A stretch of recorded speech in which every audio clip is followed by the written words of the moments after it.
Just let me know when you're ready. Okay, we're good? We have one more person coming in. Hey, good morning, everyone. It is a little bit after 9. Bill's doing registration and told me to introduce myself. So if we're ready to start, my name is Tess Schrodinger. I've been here a couple years in a row. Some of you may recognize me.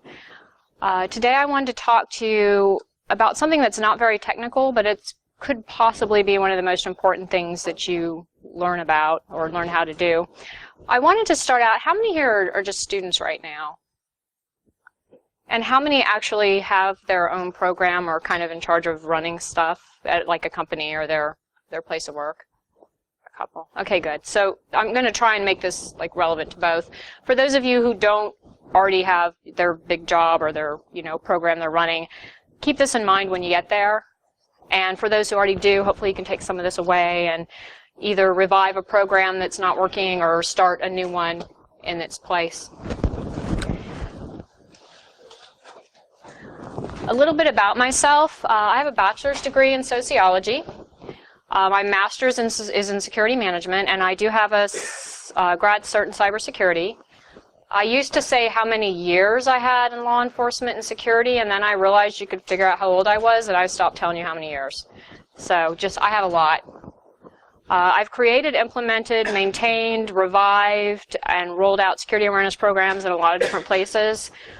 And when I came to my last company, I came into a complete mess where everyone hated security with a passion. The person who'd been there before me had not done right by them and had neglected them and had been not a very agreeable person to work with. And so I literally walked into being the bad guy and being the one everyone hated my first day on the job. Literally like scowls in the hallway, people wouldn't even speak to me. And I'm pleased to say that when I actually left after about 5 years, I had people in my office crying that I was going. So you can win them over. Not all of them. There's always going to be that one that just doesn't want to cooperate or like you. But it's not an impossible task. Even if it feels daunting or you feel like your people are not going to listen to you, you can get them there. It takes time. Won't happen overnight, but you can get them there, I promise. So why do we need security awareness training, education? Does anyone want to hazard a guess why you think we even need this? Why is this important? Yes, but what else? What are you preventing by having them not do that? Data breaches. Right? And protecting your organization, and something a lot of security people tell you, less paperwork for you to do later. Okay, less sitting up all night wiping systems clean that are infected. I actually deal with classified systems, and in certain environments you can't leave them unattended. So there have been nights where when you're wiping a system, I have to put it on a chair and wheel it to the ladies' room and use the handicap stall so it doesn't leave my sight and my possession, and then wheel it back. Okay, so it's a pain in the butt when these people mess stuff up. And it'll save you work and you paperwork and a lot of headaches later on too. So this is actually, this can help you, not just them. So in 2014 and 2015, PricewaterhouseCoopers did this state of cybercrime survey where they went out to, I think, like 500 executives of U.S. businesses, law enforcement services, government agencies, and they asked them a whole bunch of questions.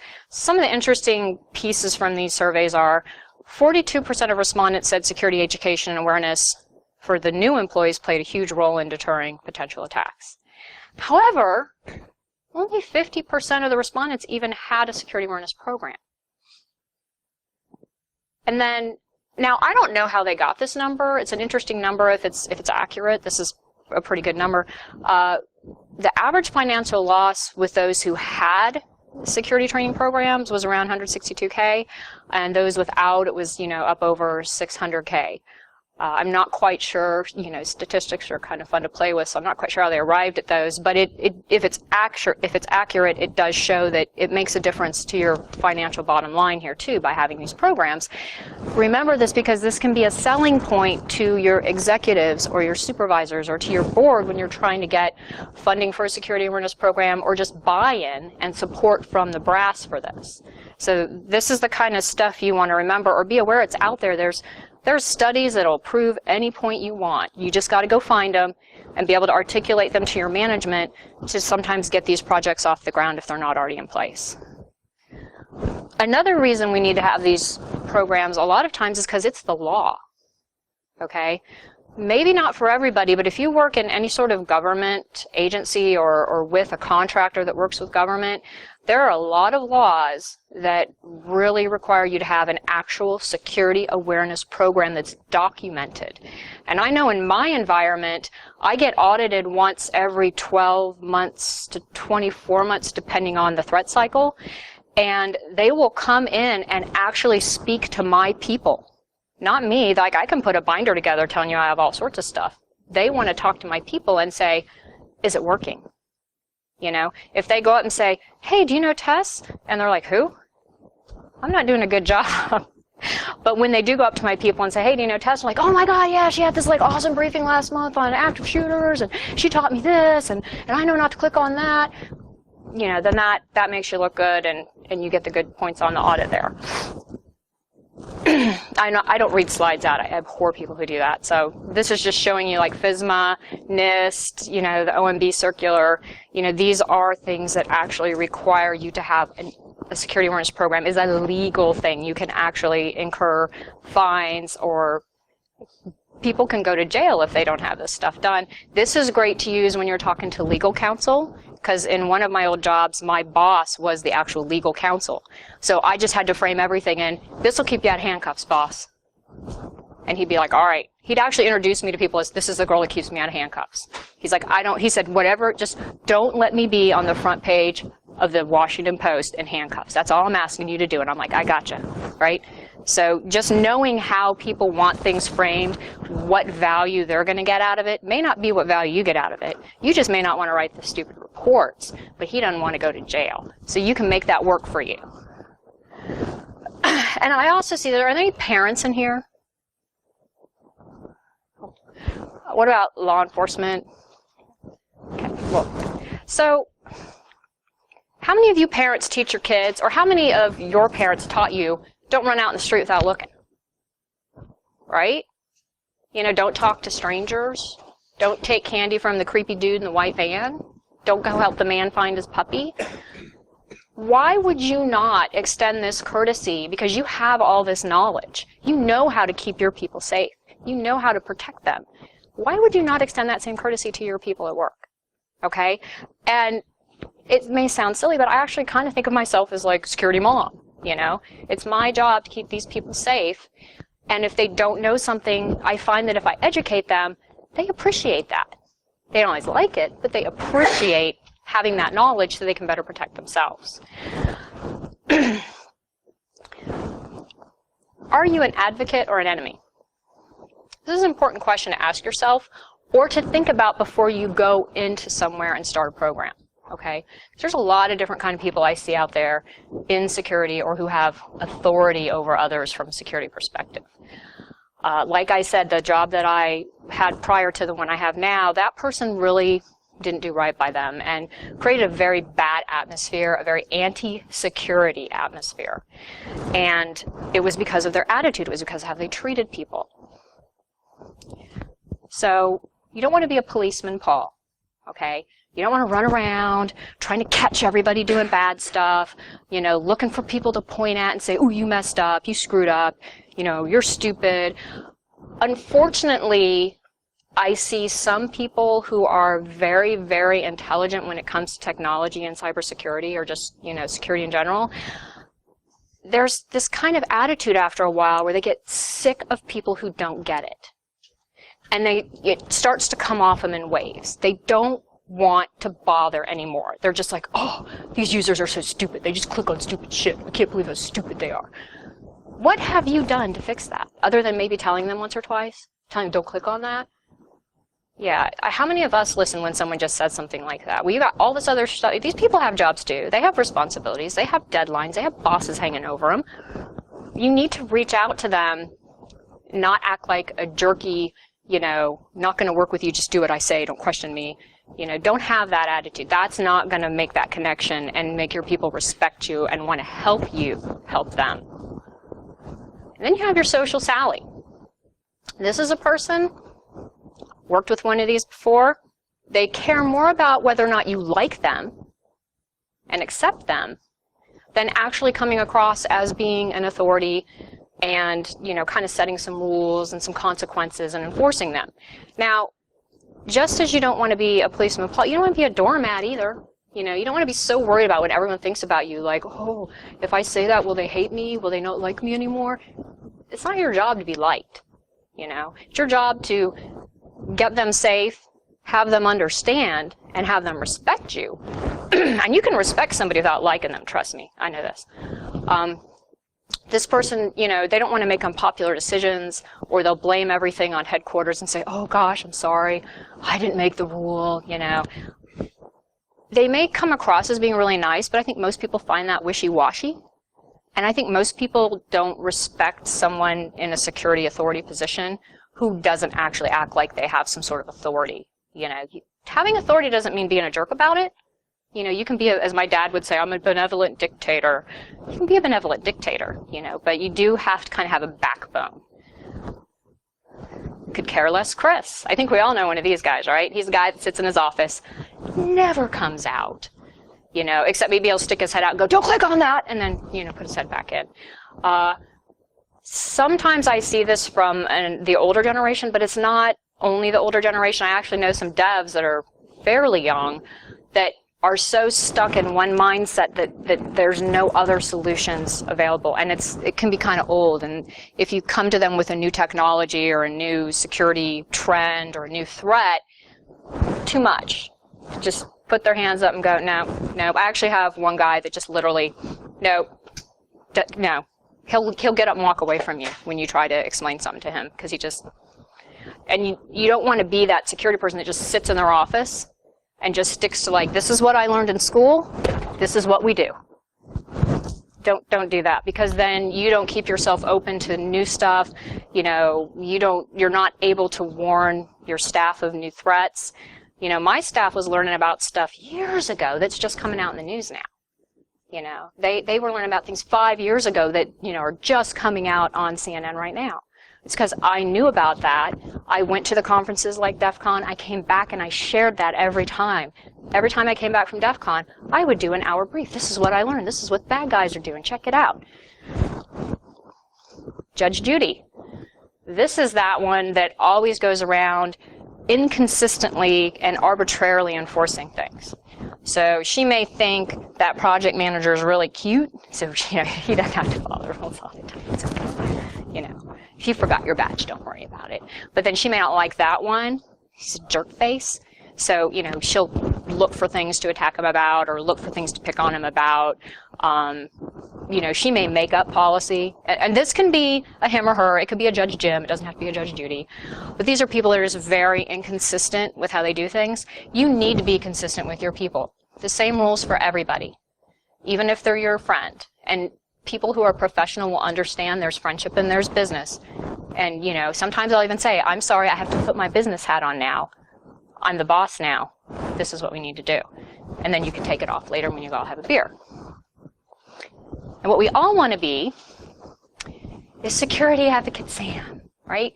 We want to be up to date on the latest and greatest. Let me put a caveat. You cannot possibly be completely up to date and knowledgeable on every single new thing out there. I've tried. It's impossible. It is impossible. What you need to do is you need to stay up to date on all your resources. And Twitter is a great feed. I mean, I literally go through Twitter every morning for breakfast. What's new? What's in the news? What are people talking about? What's the new exploit? What's the new vulnerability? I tag things. I make notes. I can't read it all. I don't have bandwidth to just keeping up with this is a full-time job.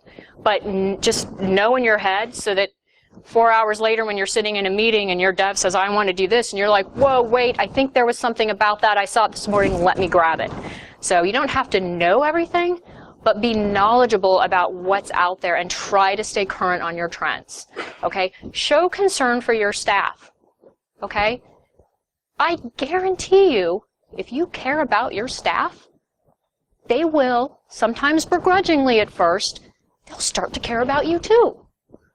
And when you it's kind of like if you're in a marriage, you know, it's not lording over the other person. You want to have a relationship, and you want to have a mutual connection with them, so they want to help you because they like you, right? And if you care about them, people tend to like you because, hey, they're in this job, their boss probably isn't real nice to them, their supervisor may be a jerk, you know, their coworkers could be bozos, but you're the one nice spot in their day, and they kind of like that, and you'll get good feedback and a good connection that way. Be proactive. It's very important to be proactive. Too many people are reactive. They wait until there's a problem, and then they try to fix it. Or they wait until somebody complains about something, and then they try to deal with it. You need to be proactive. Something I did, I went and took the first couple things to be a PMP, which is a project manager. I have no desire to be a project manager. I do not ever want to be a project manager. But that was the front line of who I worked with. I had 500 people, and I had 12 project managers that were like my front line that I dealt with before I got to their people. I needed to understand what their job was. I didn't know what they did. I actually went and took this course to learn what their job was. And I was like, whoa, that's a lot. And I absolutely do not ever want to be a project manager.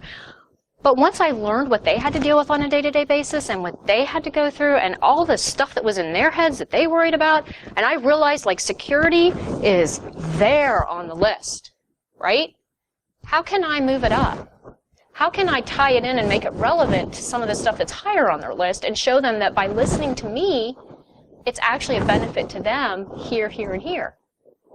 And you can do that, and that's what I did. And so I ended up setting appointments. Every quarter I met with each of my project managers once. It's half an hour. Let me sit down.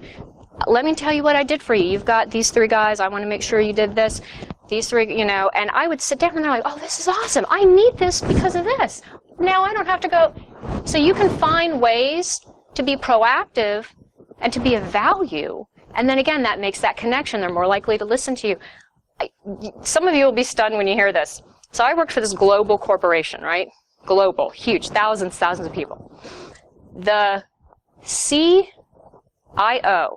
sent out an email to everyone and said, you need to change your password, right? Now, in an organization, how many of your folks have been, okay, click on the link and change your password? Probably everybody, right? My project manager saw that, stood up, screamed halt, told everyone not to touch their keyboards. I get this frantic phone call at 7 o'clock at night while I'm driving home. Oh my God, Tess, we got this email, and you taught us how emails could be spoofed and how links could be tricks, and nobody's touching this until you clarify this is okay. Now, I hadn't seen the email yet because it went out after I left the office, right? So I get home, I look at the email, looks legit to me, but you know, stuff can be spoofed. So I pick up the phone, I'm calling my cert guys, I'm like, hey, can you confirm the CIO actually sent this email and we need to do this? And they're like, oh yeah, that's good, that's legit, it's a good link, this and that. Okay, get back on, call all my project managers back, I'm like, all right, your guys can go ahead. That's the level of trust my people had in me because I taught them well and they listened and I was proactive and they went, 500 people did not click that link because I taught them not to, right? That's what you're going for here. And showing that you care about security, you know, that's the big one. You have to be the role model to them. You know, if you walk around and treat security like it's a pain in the butt or it's an annoyance, they're going to feed off that, you know. So just like as a good parent, you have to role model that behavior to your people. As a good security advocate, you need to role model that behavior to your staff. So, 5 ingredients of a good SAFE program. Education. This is when you provide your folks with the knowledge and understanding of policies, procedures, threat, risk, and vulnerabilities. You educate them on these things, okay? Training. You provide them with the skills required to implement that education. You can't just go in and tell them this is what it is.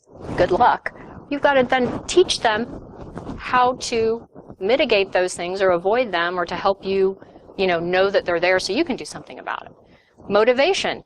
Give them the desire to apply these good security practices both on and off the job. Because if they're good with security off the job, they're going to bring that over. It becomes a habit, and habits are everywhere. They don't just like, oh, I'll be good at security at home and I'll suck at work. Create that attitude all the time and you'll get it all the time. Marketing. You need to talk about your program. Being able to articulate its value, not just to the people you're rolling it out to, but to the people that are giving you the money to do it, or the time, or just the resources. And then networking. You need to establish relationships to continue your own education and identify further resources. I've been networking like crazy with my special agent back there. I was so excited. She'll tell you, I sat down last night at dinner to learn who she was. First question out of my mouth, do you have a contact I can get for these people over, Start doing that. Start building that network. Every single one of you should go say hi to her on your way out. Learn what she does. Learn how she can help you, because she can be a huge help to you. And even if she can't do it, she can find you someone that will. And she'll introduce you to them. And then you'll have them in your network. And then suddenly you'll have all these awesome resources instead of you just sitting in a room going, how do I do this? What should you cover? Cyber goes without saying, right? Physical security is important too, though. You do want to make sure that you cover that, because those things are really linked in a lot of ways. I don't care how good your network stuff is if you leave the door open, Loss prevention and insider threat. Insider threat is huge. I actually spoke here on that a couple years ago, spoke at DEF CON on that. If you work for any contractor that does any classified work with the government, you will be required by contractual obligation to have a formal insider threat program, an insider threat officer. That's coming real soon. They keep telling us it's like next month, but supposedly it's coming real soon. OPSEC. This is important. OPSEC isn't just important at work or if you're with the government, There were some Chinese folks that stole the formula to make the adhesive on baby diapers. Who thought if they were making adhesive for baby diapers and sticky notes that someone was going to be out to steal that, right? Probably nobody. I was a little shocked by it when I learned. But there's stuff out there. And it doesn't matter if you're government with these huge top secret things or if you're making, adhesive for baby diapers. Teaching your people OPSEC is important, but also carrying that over to home. Something as simple as don't tell everyone on Facebook you're going on vacation next week and the date your house will be empty. That's OPSEC too. ComSec. Talking on the phone. One of my favorite things to do is to sit in an airport or a restaurant and listen to people talk about work. And just smile at all the stuff they're saying that like a business intelligence person would really want to get. And there's been times I want to get up and tell people, shut up, just stop talking. If your security officer was here, they'd smack you both. But ComSec, helping them learn, what you should and shouldn't be saying on your phone, where you should and shouldn't be talking, what sort of method you should be using to transmit certain types of information. That's all important too. Trashent. Has anyone here, other than you, heard of Trashent? Excellent. I have a slide on it later. Trashent's when you do dumpster diving and go through people's garbage. I actually did that at work. I got caught like waste stuff in a dumpster at work, and this dude came in. He's like, "You really do that?" I'm like, "Uh-huh." I'll pull stuff out all the time and hold it up in meetings with like names blacked out. I held one up one time. I said, they make a cream for this. Poor dude almost fell out of his chair. I said, people find all sorts of stuff out about you and your company and your business and what you're doing in your trash. So educate them on that stuff. Identity theft and PII. This is incredibly important. How many breaches? My God, if I had a nickel for every breach we've had, I could quit my job. PII, PHI, which is protected health information. This is huge. You need to teach them about it, not just so they can protect their own, but if you have it for your office or your work or your projects, they need to be able to, recognize that it's that, and then what they need to do to protect it, and then what they need to do if something happens and they think it's been compromised. Personal security. It goes without saying, if you teach people to be safer in their personal lives, they're going to really appreciate that. So out of 12 months, I would always devote at least 1 month a quarter to something that was totally irrelevant to work, but was relevant to them at home or traveling. I'm totally pimping the FBI things right now. Something as simple as this. Safety and security for the business professional traveling abroad. my boss goes overseas all the time. I brief him every time he goes overseas. He's, and every time I got something new to tell him, and he loves it. He was getting ready to go somewhere that I won't name, and I was telling him about all these weird customs, and if he did this, then they'd probably cut his head off, and he was like, I didn't know any of that stuff, Protect them personally and teach them how to be safe at home, traveling, over the holidays, their kids. Here's another one. Safety and security for U.S. students traveling abroad. I actually had a one night at my work where my FBI guy down there came in and he briefed everyone that had college-age students on how their kids could be safe, and the kids came in and got the briefing. It took an hour out of my day on a Friday. It's not like I have a social life. It wasn't a big deal. But those people really appreciated that because I cared about them and their kids. Right? And espionage, yeah, if you work for the CIA or the government, that's a big deal. But corporate espionage is huge. Just like I said, the baby diaper adhesive stuff. You need to be able to teach your people what's espionage, what's the different kinds. Why is what we're working on potentially being targeted, and why you need to be aware of that, and what you can do to keep it safe. How do we do this?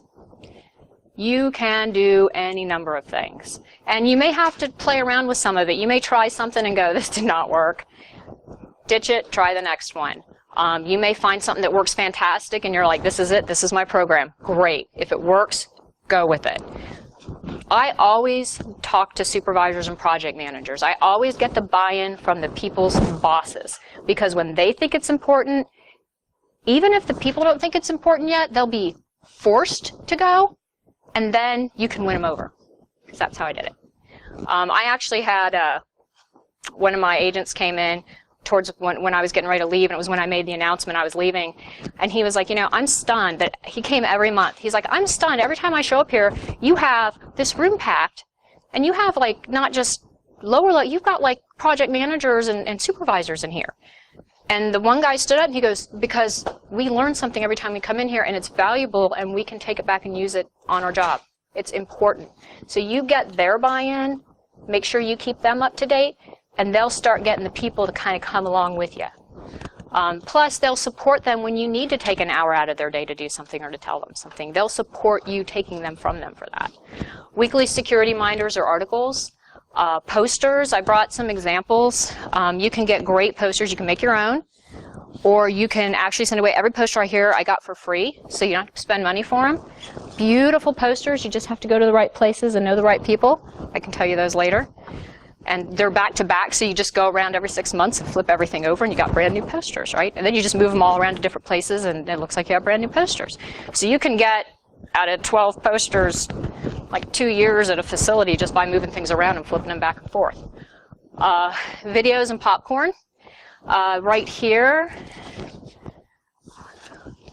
the FBI, I gotta tell you this, I pimp the FBI a lot, but I had to work with them, and I still do.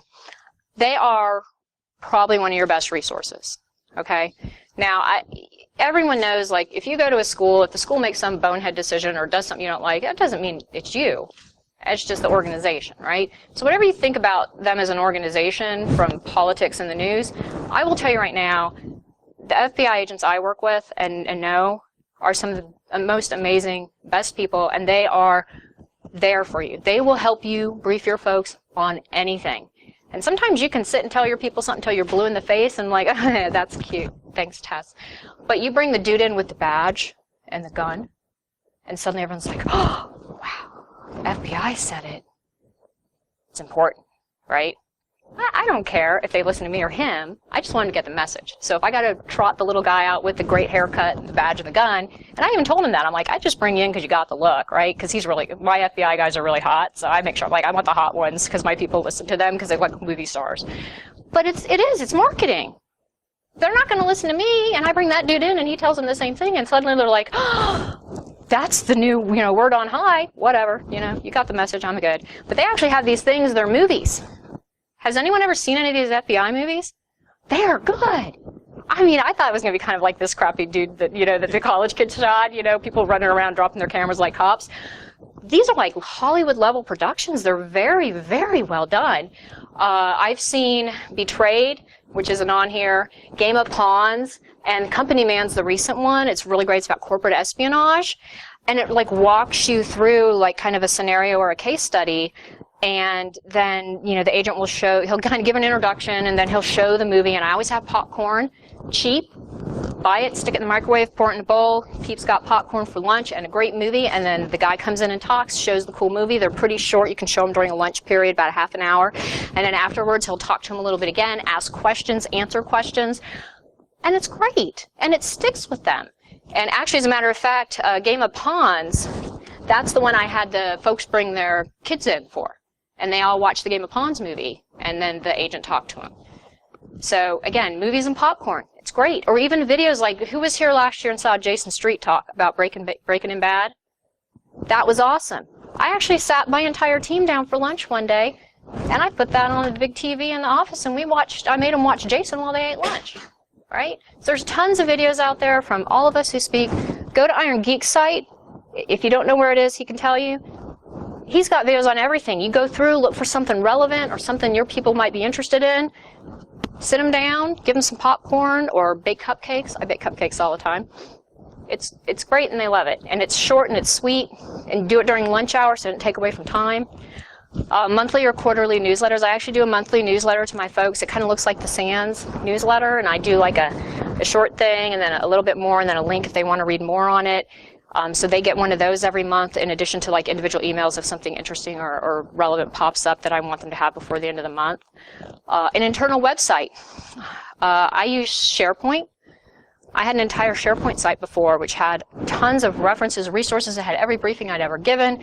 People could go there for information, for links. Who do I talk to? Who do I ask about this?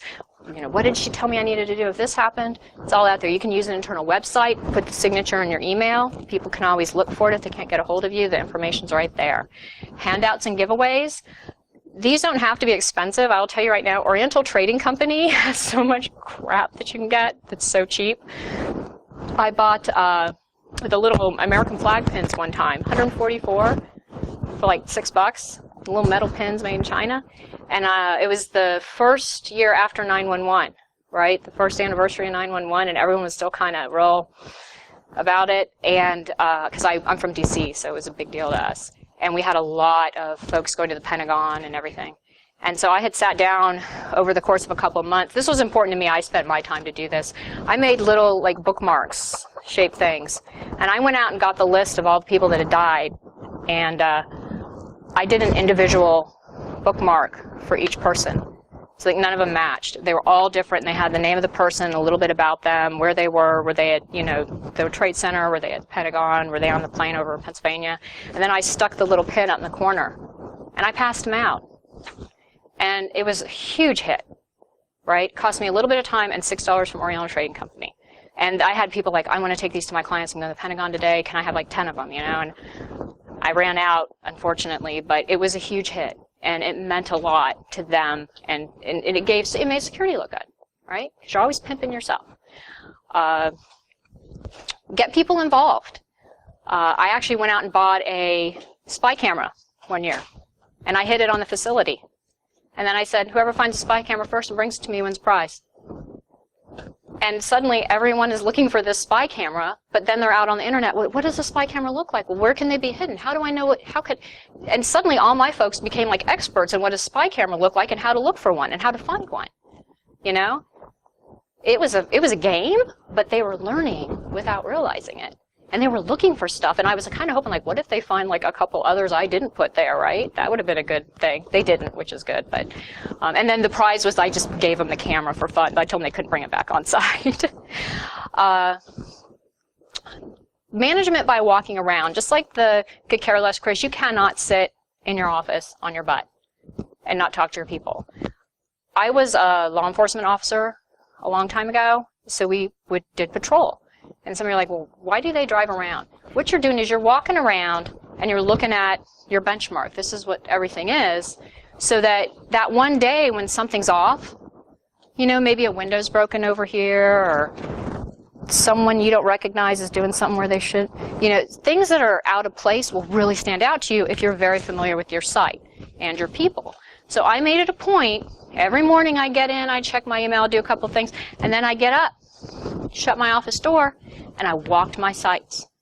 I walked all my sites every day, even when it snowed. And I just made sure, hey, how you doing? Talk to a couple people, let them know who you are. You don't have to sit there and have long, drawn-out conversations with them. But you start to get to know your people. They get to know you. They get comfortable coming to you with things because they know your face. They chatted with you at the coffee cooler. Hey, maybe I'll talk to her. She was easy to talk to. So you can't just sit on your butt. Get out, walk around, get to know your people. It's not being lazy. It's not being chatty. It's literally, it's like you're doing your patrol, you know. Bring in outside speakers. Again, FBI. They have got great people that will come in and talk to you. DHS. I've had FBI, DHS, DCIS, NCIS. NCIS, if you work in a classified environment, I actually worked with my NCIS guy. He went and got their tech team, and I brought his tech team in to have a classified counterintelligence awareness talk with my tech team about stuff that they needed to understand from a cyber perspective. And I let them all brief each other. And it was beautiful, okay? And it's just, they literally rounded up these poor pasty white guys and put them on a bus and brought them over, and they were so happy to see the outside for like one day. But they loved it. Because usually when I talk about stuff, sometimes my tech guys are like, but when I brought these guys in, it was like, wow, awesome. This is what we needed. We needed these guys to talk to us because this is important and relevant to what we're doing. So go out and get those outside speakers. I had, what was it? The polygraph guy come in. Had one of my guys bring his polygraph guy. 2-hour lunch. It was an hour scheduled, and it turned into 2 because nobody wanted to leave. They were fascinated, you know, because some of them had to get polys for work, and they wanted to know, how does this thing work? Can you get around it? What's this? They were just going nuts. I mean, we literally had to be like, okay, guys, he's got to leave, and you have to go back to work, because they just loved it. So there are tons of outside speakers and resources you can bring in for a day, or a lunch, or an afternoon. And it's important because that, again, it will tie people back in. It will make them start thinking about security. And then exercises, drills, and classes, you know. All these things. These are all different ways you can reach out to your people. I'm going to go a little quicker because I'm looking at my time. I can talk about this for forever. Money, talent, and time. These are the things that people are always like, but I can't, okay? Money. You can do a fabulous security awareness program for $0. Okay? This right here, I put it up. I sat in bed at night watching telly and cut these stupid roses I printed off at work. And then I printed these little things off and stuck paper on them.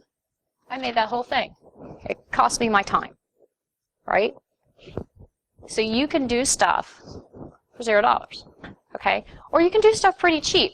I just sent out on Twitter, every month I try to send out, you'll see some of my stuff later, like email signatures and things. I send out like a cute little graphic I made and share, like, this is how I do it. So one year, everyone's all into like Cinco de Mayo. So I'm really bad with puns. Like, Security de Mayo, right? Like, I actually keep a little notepad I write all my stupid ideas down on. But so far, everyone's loved them. Security de Mayo. I totally went nuts. I went out to the store. I got like a couple bags of chips and some salsa, threw them in the break room, sent out an email. Hey, happy Security de Mayo! Chips and salsa on security in the break room today. Right? And another year I did it, we actually had permission to go get a margarita machine. So margaritas that afternoon from security, right? Right? So you can do this stuff for cheap, chips and salsa. Or if you get a budget, or your project managers like you, sometimes they go, here, get a margarita machine to go with the chips and salsa. And you're like, all right, I'll make that happen. Talent. I was just talking to a special agent back there. You may be like, I can't do this, I can't write all that stuff, I can't come up with all the content. This stuff's all online. You cut and paste. Stick your own graphics on it. Get the message out.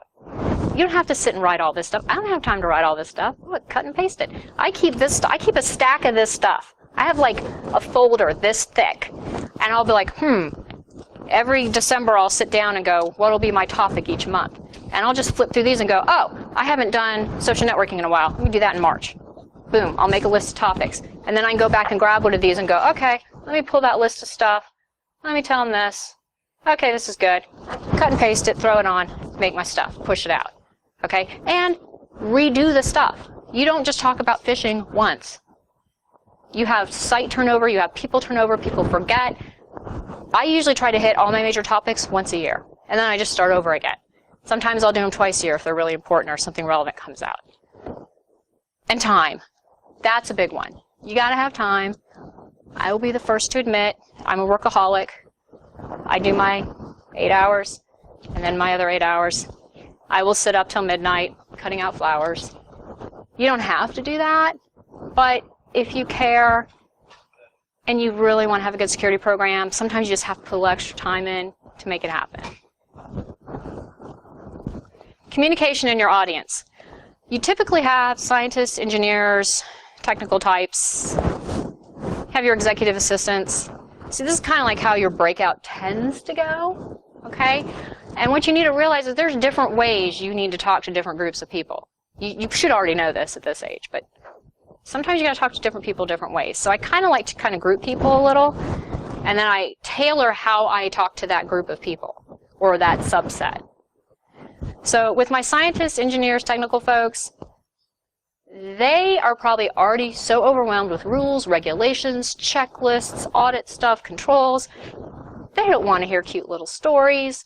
Unless you can tie them to some really cool geeky thing, like put everything in a Doctor Who perspective, which I've done. I've actually done an entire Doctor Who brief, and they loved it, and it works. But they don't want to hear goofy little stories. It's just tell me what I need to do, tell me what happens if I don't do it, and let me get back to work. Okay? Respect that. Because if you can deliver the content to them in a way that they aren't overwhelmed or annoyed with, it'll work. So stick with the facts with them and go from there. Executive assistants, secretaries, and reception. This is often your least technical group that is targeted the most, okay? You want to keep it at their level of understanding. Do not overwhelm these people with technical data. They'll glaze over. Just think about talking to your grandma about something and all of a sudden they're like, I'm done, right? Keep it to the level of understanding. This is where using anecdotes and stories does help, because these people like those because it gives them examples that aren't technical, and they can go, oh, okay, yeah, I got that. If you have the ability to work with them as individuals or in small groups, do it. I did so much individual one-on-one security awareness training just by going out and saying, hey, how you doing today? And chatting, and, you know, when she started bitching about why she had to change her computer password again, I'm like, oh, you know why you have to do that? This is really cool, let me tell you. And I told her why she had to do it. And she's like, oh, well, I didn't know that. That makes perfect sense. Why don't they tell us that? I'm like, well, I just did. And she goes, I'm going to go home and change my home password too. And I went, right? Just talk to them. You don't have to have a big class. You can just have a little conversation, right? Give them a lot of praise for positive action. I had a receptionist, I was telling this story at dinner last night. I had a receptionist that caught a guy trying to sneak on site, pretending to be a network audit guy. And she brought him. She's like, something's not right. And she totally caught like a legit bad guy trying to get in our network room. And after that, I actually went and sent an email to all my people and said, will you please go thank Dawn today? I said, just go up to her desk and tell her thank you for paying attention, for catching that guy, and for keeping us safe. Because she kept all you guys safe in the process. And so all day long, people were going up to her, giving her like, way to go, good job. I think one of the project manager's team sent her flowers, and she was all like, the security princess for the day, right? It lasted about a week. She just thought that was so cool because she felt good about having done something right. So you have got to give your people praise and recognition. I used to keep a big box of candy bars in my office. Go to Costco, get one of those boxes of candy bars. And I had a new guy one time, and he caught someone in the hall without a badge on, dragged him down to my office, turned him in. And then he was a Marine, so he's like, yes, ma'am, and he just went back to work. He just did his thing, and he was done. But I went and found him later, and it's like, by the way, every time you catch somebody in the hall, you get a candy bar. Gave him a Hershey bar, and he was like, oh. You know, I mean, he was just doing his job, but you give him that little extra praise, you give him that little extra thank you, you send him an email. You know, I don't recommend this because I kind of regretted starting it, but I used to have my people had to report every phishing attempt to me. Oh my gosh. I ran out of binders to put those reports in. But I used to sit down and I would, after 1 month, go through the names, and I would go out, and we had this system where you could give a certificate to people for doing a good job, or just call out praise, and then their manager would see a copy. And I would sit down and spend an hour certificate for every single person who sent me a phishing email and reported it. So they get this pretty certificate, and their boss would see that they brought something to me, and everyone would be like, yay. You know, don't do it with phishing, do it with something else, because I was trying to figure out a graceful way to stop doing that and not look like a jerk. Your janitorial and facility staff. This is hugely important. These people are targeted. There was a story a while back where some Russian spy ring was paying the guys coming out cleaning for the trash. They're saying, hey, can we just have those garbage bags? We'll take those for you. And the guy was like, okay, $20, no problem, it's garbage.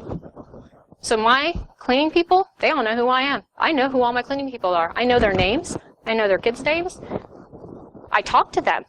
I tell them stories about that Russian guy. I'm like, you'd never sell my trash, would you? You tell me, because I'll pay you more than he offers. Trust me, right? So make sure you talk to your janitorial and your facility staff, even if they're not direct employees of the company. I know that as a matter of fact, we're setting up a new site right now, and I said, none of them get a badge until they talk to me. They're briefed. I know that they know. They look me in the eye and promise to follow my rules, and they know if they don't follow the rules, their badge is yanked. Those are my rules, right? So do not forget that big hole there. Executive and legal staff, speak their language. Cost, value, litigation.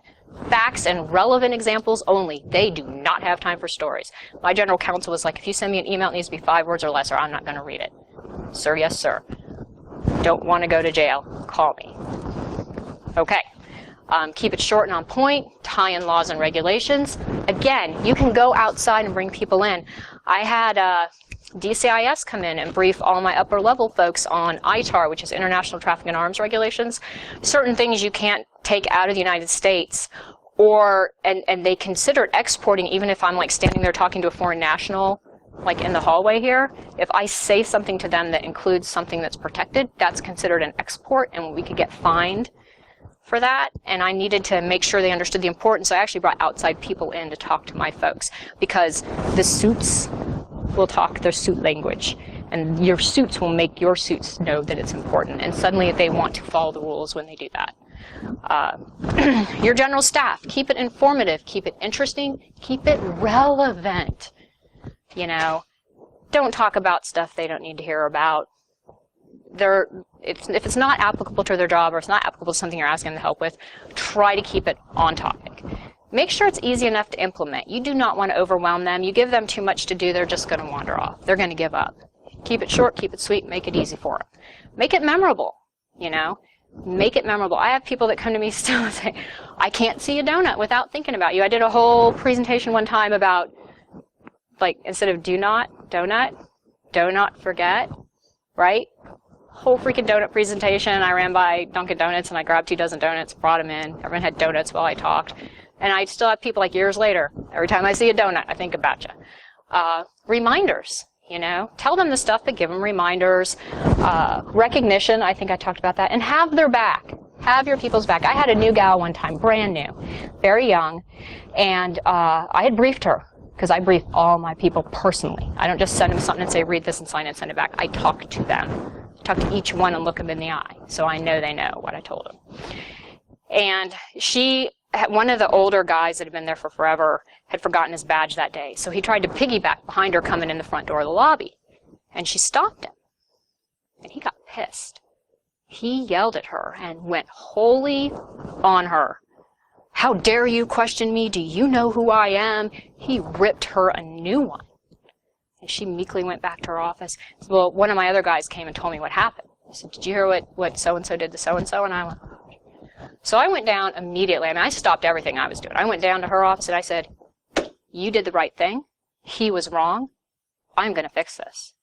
I said, you keep doing exactly what you did. He was totally in the wrong. And I went and found him.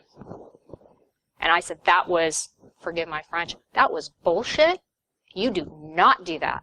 Do you realize that if you had been a bad person, she doesn't know who you are? And I like literally kind of, I mean, he was an older gentleman, so I was kind of shaken a little when I did this, but I was mad because I'm like, you don't do that. We're trying to have a secure site here, and all she was doing was trying to protect you. And you treat her like that? I'm like, that was not cool, dude. And I actually said, I think you need to apologize to her for that. I really think you need to apologize. And he went down and apologized to her. You know? And it may seem like a little thing, but that got me, A, a lot of respect from her, but it also kind of got me a little respect from him begrudgingly, because he knew he was wrong. You know? And so, have your people's back. When someone does something wrong, say, hey, dude, no. But when someone does something right, you make sure they know they were right, even if someone maybe made them feel bad about it. Make it fun, but don't be extravagant, especially in this economy. I try to keep things all kind of reasonable, so it looks like I can say, like with the donuts, yeah, I just bought those, don't worry about it, guys, you didn't come out of budget. But I've seen other security officers spend a lot of money on stupid crap. And, you know, if there's a layoff or if a project gets shut down and someone can't find a new job, I've heard other people going, did you see that? I mean, oh my God, they spent all that money on squeezy balls and Bob doesn't even have a job anymore. How, you know, it's seen as very insensitive and cruel, even if they don't recognize it's a different budget. You know, me buying squeezy balls had no effect on whether or not his contract. But in their mind, they see extravagance like that and it makes you look bad. So try to keep things within reason. And don't make it a waste of their billable time. These people have billable time and they can't bill your talking to them or your security stuff. So all my people, they would take their time out to come see my stuff. They had no problem with it because it wasn't a waste of their time. So if you can make them feel like that, that's great. Measuring results and showing the value to your decision makers. Determine what the powers that be care about and track it. If your legal counsel cares how many years you kept him out of jail, you know, I would sit down with him and say, hey, another year, you haven't gone to jail yet. And he'd be like, yay. But then other people might be more concerned, like, how many phishing emails did you get reported? I can tell you that. You know, how many of my users did click on that link? You know, my CERT guys would send out those little, like, fake phishing emails. And I had the best score. My people never clicked on them because I taught them right. And that was something I was really proud of. Like, I had the best score. My people listen. They don't click on that stuff. Ask for audits. You know, ask for other people to come in, look at your site, tell you, you know, kind of help you look at it. We do self-audit. So I actually might have someone come in and go, okay, am I missing something? You know, tell me what you think.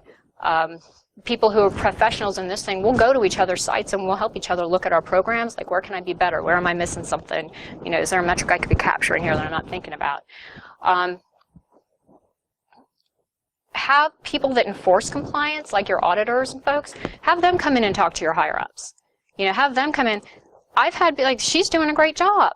You know, they'll come in and tell them for me, and they'll list out why. And sometimes you telling them you're doing a great job is like, okay. Someone else coming in telling them you're doing a great job, that's a good one too. Help each other out and be the SME that comes to visit, you know. If you need me to come talk to your people because they're not listening to you anymore, I'll come talk to them. But you just have to come talk to my people when I need you because they're not listening to me either, right? Track emails you receive with reports or suspicious. I always keep a big binder of reporting so I can show, like, my people are reporting stuff. They're paying attention. Dumpster dive. You know, I dumpster dived, I got that stuff out, I held it up, I told everyone, and then like 2 weeks later I did it again. Are people still doing it? Did my message get through? You know, this is ways you can track this. See, do I have time to do my creative stuff? So I'll do it real quick. Have fun. Be careful. You can be offensive real easy without meaning to, so just be careful and think about, like, is this going to offend somebody? You can't not offend everybody, but just do your best. And then speak to your audience specifically. If you know you got the geeks over here, do the Doctor Who theme. If you know all your, you know, administrative assistants are into Sex and the City, use Carrie Bradshaw and all her friends in their shoes for security, whatever. Talk to your audience. So these are just some quick examples I'll go through. I take fun stuff and I just reword it for myself. You know, Dr. Seuss is fun. You know, I'll print these little posters up, stick them around. I like to play off of times in the year, like back to school. Every year I have back to school. When it comes to securitication, school is always in. And then you just take that yellow writing and just put whatever your topic is. Make it the topic for that month. And then I'll put out these briefs. I have like a big bulletin board like this, and I'll just print the slides out and just so it looks like a big thing. And then I have them in strategic places, like right where you're waiting for your lunch to cook in the microwave and you're bored, and so you start reading my stuff. I have them all very, very strategically placed like that. I play off of things like Starbucks, you know, because you start tying thoughts to things like coffee and spills and data spills. Holidays, every holiday, I always do your holiday security tips. This is part of the keeping them safe at home. New Year's, talking about threats, showing them screenshots of stuff. My folks, this is like a pretty old actual brief. My people were seeing screenshots of hacking stuff like a long time ago to see that this stuff's real. These people are out there and they're doing this, and this is why I'm talking to you. Valentine's Day, I do, Peeps are great for social media. I use Peeps once every year. It's always great. Teaching them how they're being targeted. You may not be into sports ball, but I guarantee you a bunch of your folks probably are. So one year I actually did a suspicious behavior bracket, and so they really thought that was kind of funny. They took 2 seconds to read it, but they actually read it. If you see interesting news things in the news, this thing with OPSEC and Monopoly, I just thought it was pretty interesting, so I just did a little thing on it that month. I printed these out one Chinese New Year after I checked with my Chinese guy and said, would it offend you if I did this? Is this cool? And he's like, yeah, it's fine. But I put these on everyone's desk just for fun, just a little giggle to, start your Monday with. This was the trash int brief I did. I actually did this whole big board with trash stapled to it, clean fake trash. But, and then I went through and kind of explained all the stuff you could do in trash int, and then I had this test at the end, what could you tell me about this person from their garbage? So they could kind of they started to learn what your trash says about you. Email signatures are great. You can go out and Google security awareness poster, like the one with the toothbrush. Boom, grab it, stick it in your email, boom. For 1 month, you've got a little security awareness poster in every email you send to everybody. Even if it's not about security or not trying to make someone aware, if it's just about, do you have this report or did you do this spreadsheet, they still get that every single time they open your email, they see it. And I swap mine out every month. They're just some more of my signatures. Every fall, I'll get those fake, I have these fake silk mums. I stick them around the office with mum's the word, OPSEC's important. I put them on the executive assistant's desks so they all have flowers. And then in Christmas, I am sorry to say, I swap them out with poinsettias and say, make it a point to practice good. Right? Okay. Really bad puns, I admit it. Security awareness events. If you have the budget and the permission and the support, do some events. I've done ice cream parties. Get the scoop on security. Go to Costco, get a bunch of ice cream, a couple bottles of chocolate syrup. You are good to go, right? I have big fancy events. I have professional posters made for them sometimes. I do briefings at different times. I try to do it before lunch, during lunch, after lunch, so I span 3 hours, and then you can usually get everyone that can come during those times. This is actually a photo from one of them. If you see, I didn't spend a lot of money here. This is a couple bags of Halloween candy, some oranges and apples, and I think I had some pretzels and some sodas, and I made homemade cupcakes. Those are what, $3 a box and a can of frosting. You do not have to break the bank on this, okay? Some events I have paid for entirely out of pocket and done for $20. Okay, so you can do this. There's neat stuff out there like the zombie pandemic preparedness. I used to love doing Halloween. I did a whole zombie theme one year, and I gave everyone these CDC be prepared things, and we did the zombie. This is the poster from when I had the spy camera. One year I did breakfast. Tiffany and Company, martini glass, $15, 4 of them, less than $100, grand prize. Everyone came, they played the game. Every time they turned the game thing into me, entry to win the grand prize.